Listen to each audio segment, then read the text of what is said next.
How in the bloody hell did I end up in Wales? Hey, hey, hey! Rock Hopper here, and I'll tell you how I ended up in Wales in just a minute.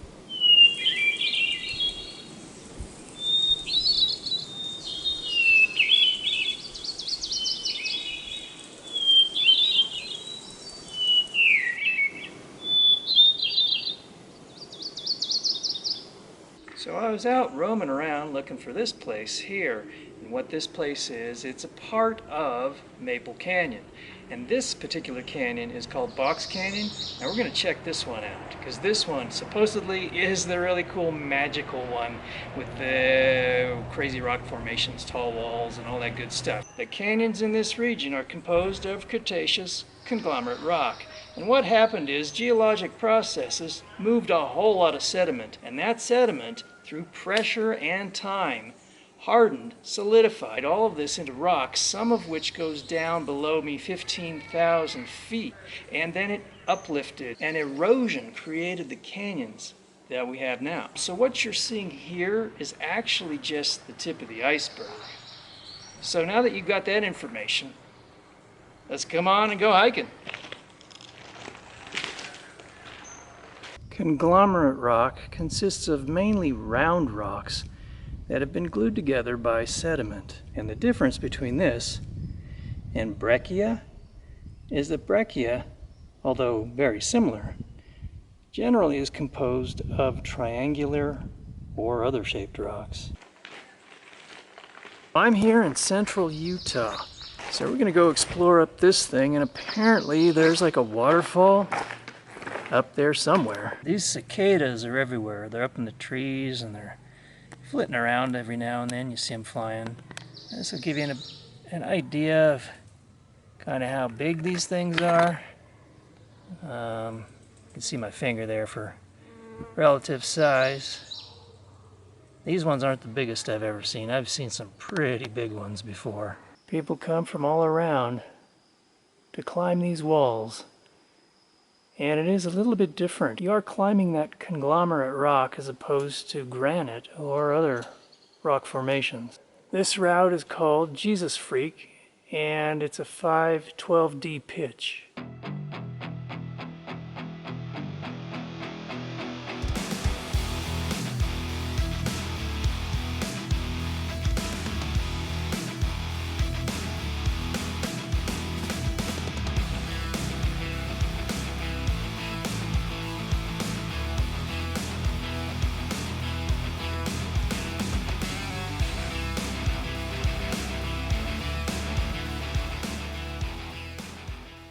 That last route with the climbers was called Loser, and one guy was saying there are a lot of interesting names for these climbing routes, such as retroactive, abortion, black chicks in heat, and a whole lot of other names. You can't say that climbers don't have a sense of humor.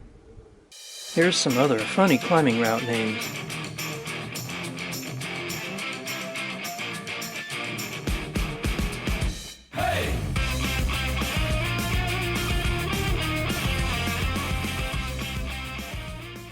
Seems an unlikely place to have a maple tree growing. Just down below all these big cliffs in the wash. There are a few plants growing down in here, and these ones are columbines, which aren't quite blooming just yet. Here's a quick look back of what we've come through. That woman will give you an idea of the relative size of this place.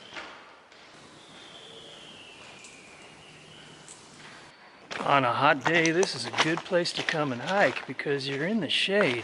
The tall walls block the sun for the most part, except for a few little areas. So yeah, when it's 100 out, shade is here. And you do get into those little sunny spots, but it doesn't last too long. So as I was looking for this place, I went through the little town of Wales on the way here. So that's how I ended up there, and that's Wales, Utah. Not to be confused with the other Wales. Listen for the sound of the canyon wren while you're in here. The sweet trill. Well, there it is. This is looking pretty good, huh? Because of the constant shade and coolness here, you get things growing like these ferns and these delicate little flowers. I'm not sure what type they are, but they're pretty. Hey, nice. Here's some columbine flowers that are in bloom.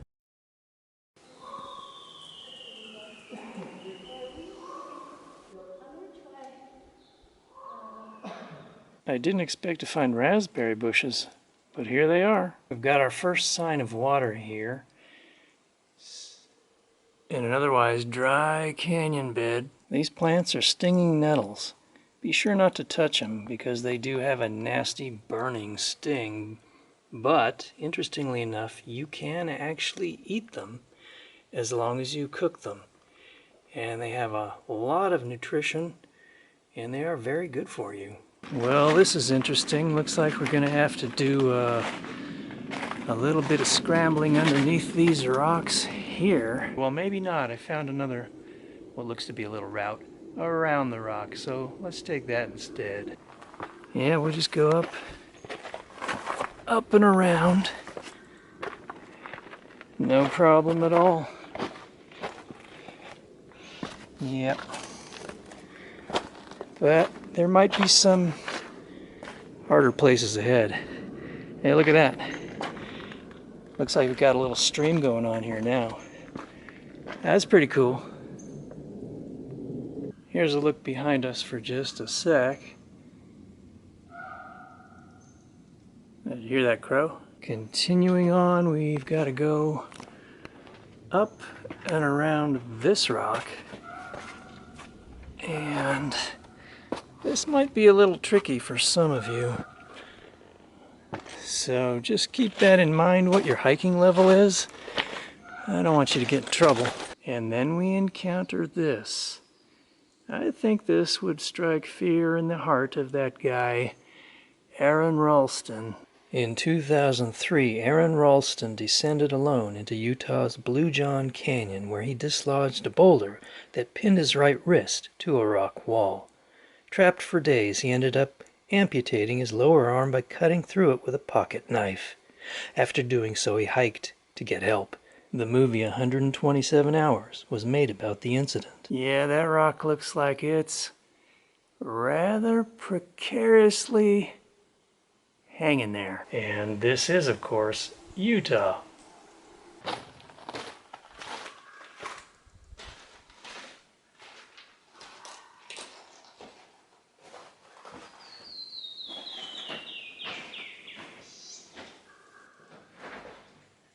This is where it gets a little tricky. We gotta go underneath some rocks here.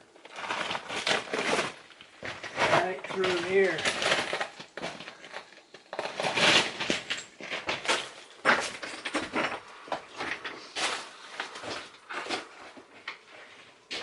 Now there's more rocks to slither through. Do we go that way?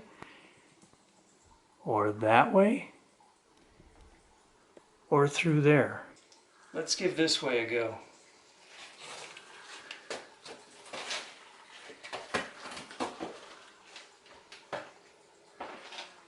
That worked out okay. Now we've just got to get past this little bit here and continue. Looks like we've got some more things to go. Slither through, and I can see a ladder up ahead. So, right up there. Fairly easy if you're good on ladders. If not, you may not want to try this.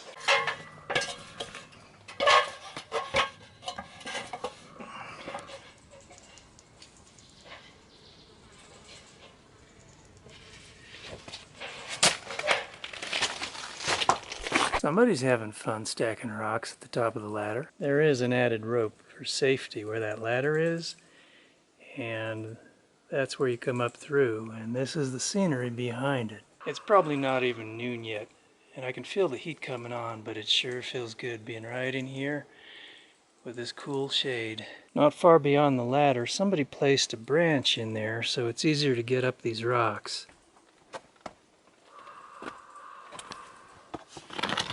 And once you get up that branch, you can see the narrow chasm ahead It's almost like a slot canyon. I guess in a sense it really is a slot canyon. It's just a different type. One of conglomerate rocks. Wow. Yeah, look at that. That's pretty right through there. Just a narrow squeeze through. There's the waterfall. I'd call it more a water trickle at this point. A little pour off. Here at the pour off is where most people would turn around. But if you've watched some of my other videos, you'll know that I'm not most people. So I think we should climb up that rope, up that waterfall, and keep going. It looks to be about a 40-foot climb to get to the top of that pour-off. It's not vertical, but it appears to be maybe a 70 to 75 degree angle. What do you think? Yeah? All right, let's do it. Come on.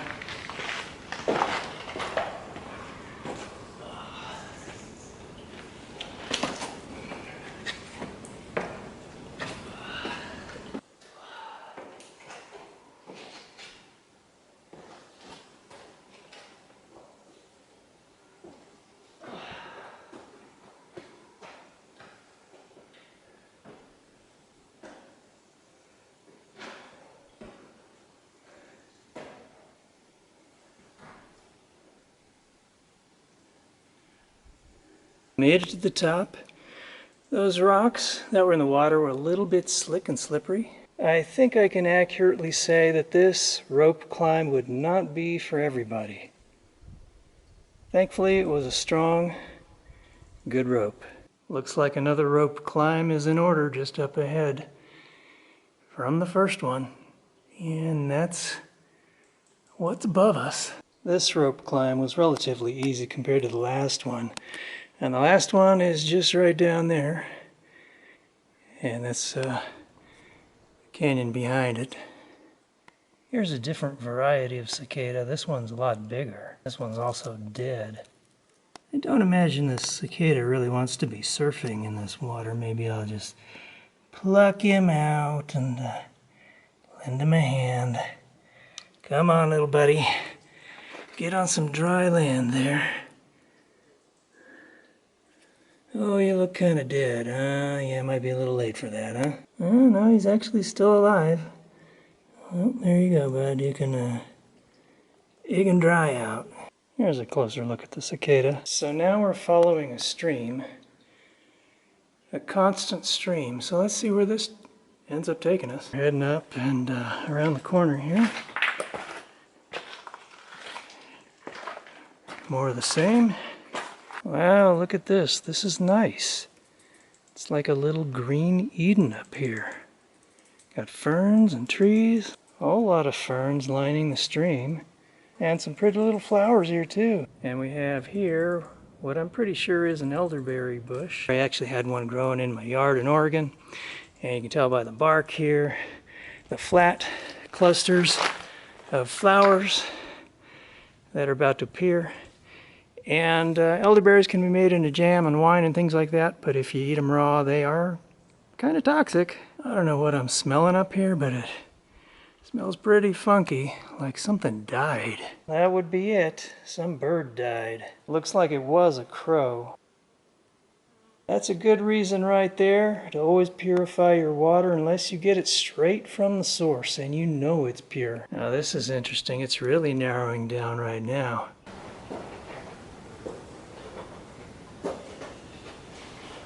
Yeah, that's pretty narrow. Here's a look ahead.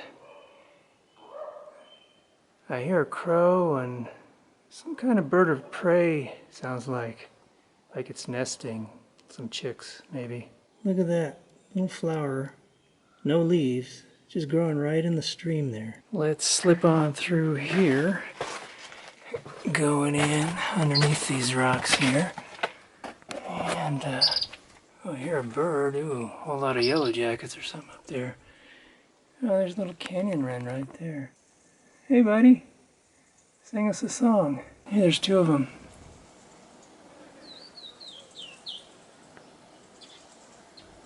A lot of little butterflies here at this pour-off, this little mini pour-off here.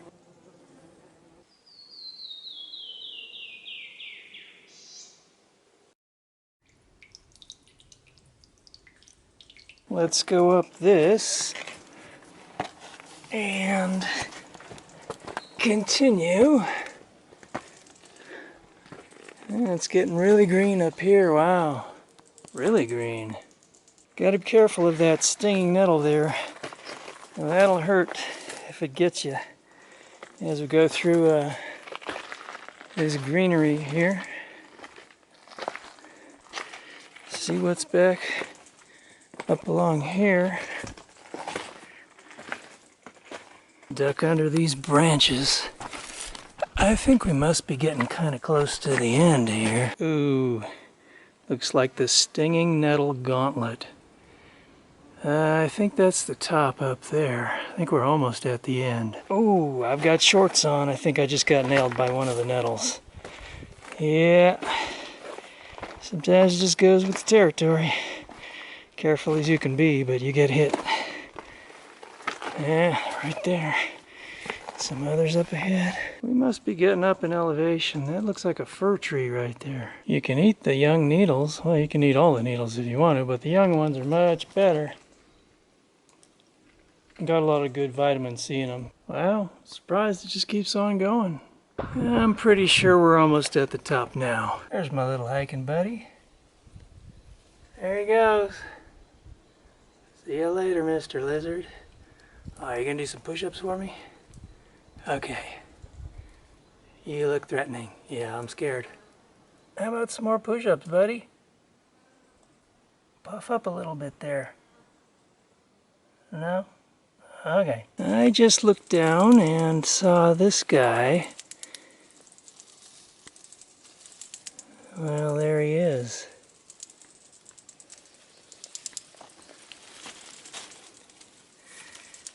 Yeah. Sorry, buddy. Didn't mean to intrude on your space.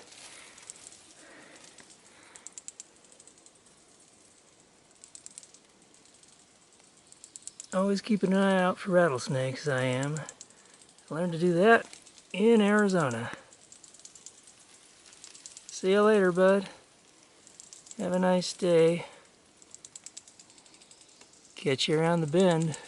That chipmunk had a sad ending. He might have fallen off these cliffs. Does anybody happen to know what type of feather that could be? One more tiny climb and I think we're out of here. Elvis has left the canyon. Well, that's one for the money, two for the show. Elvis, you're dead. But Bob Dylan, I'm here still kicking. Where's Elvis? The answer, my friend, is blowing in the wind. They say all good things must come to an end, and this canyon certainly has come to the end. I hope you enjoyed exploring Box Canyon in the Maple Canyon area of Utah with me. Don't forget to subscribe and give me a thumbs up like on the video and share with everybody you know. Till next time, this is a Rockhopper. I'll see ya. Hey! First Wales and now Jerusalem. Bad, this place is crazy.